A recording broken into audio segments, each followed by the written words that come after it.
Hi, I'm Adrian from the Westmont Public Library. Welcome to Discovery Playtime at Home. I was just getting ready for a simple activity.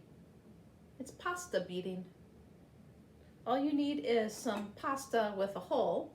You could use any kind of pasta with a hole, but the thing with the rigatoni is that it's bigger, so it's easier for children to thread. And then all you need is something to thread it onto. I've got some thick yarn here, so what I would do is tie one of the pieces of pasta onto the yarn, so that way when the child starts threading, the pasta will stay on there. But another thing that's good to do is pipe cleaners, and these are easier for the younger children to thread. Much easier than just a piece of yarn. If you wanted to make it longer, you could twist a couple pipe cleaners together and twist the bottom so that the pasta will stay on, like so. And then the children can use their fine muscles to thread the pasta on, and maybe they'd like to count it, see how many pieces. Maybe they could guess how many pieces they can fit on. But then I was thinking, let's make this an even better educational activity and color some of the pasta. Okay, so I got some Ziploc bags, some white vinegar, and some food coloring. And what I'll do is put some of the pasta in one of the bags.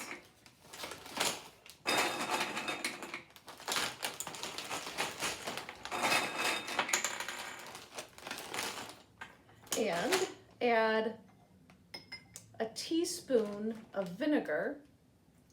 The vinegar helps the color spread around and helps it to stay on the pasta. And then I'll put in some food coloring. And it doesn't really matter how much, it depends on how bright you want it to be colored. I think I'll put in, let's say, 10 drops.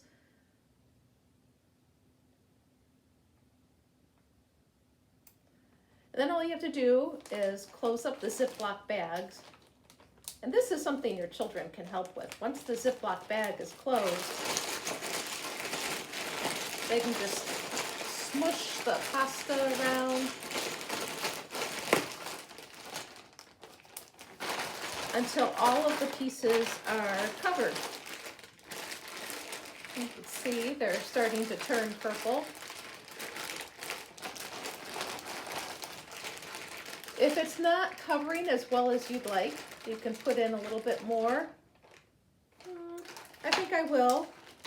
I'll put in 1 more teaspoon of the vinegar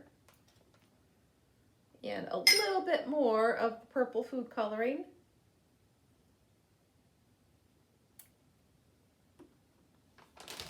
Close the bag up again. Make sure that the air is out of the bag. And there we go.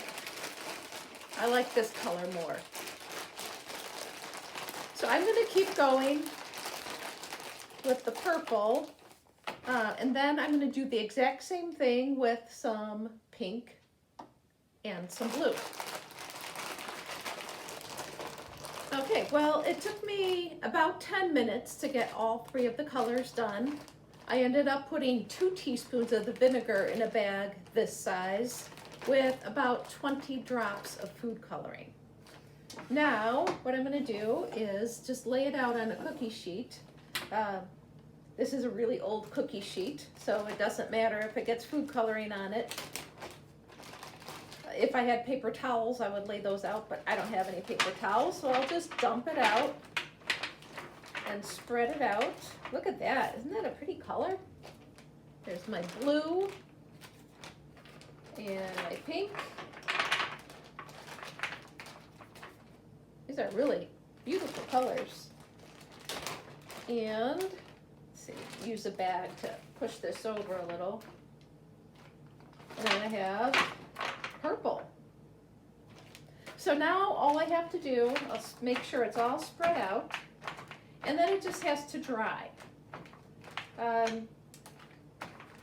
You might want to wait a few hours for them to dry. If you want to, you can, if it's a sunny day, you can just put it out in the sun, or just let it sit out to dry. And then once it's all completely dry, then you can make a more colorful necklace. Well, what do you think of my creations? The pasta only took a little over an hour to dry.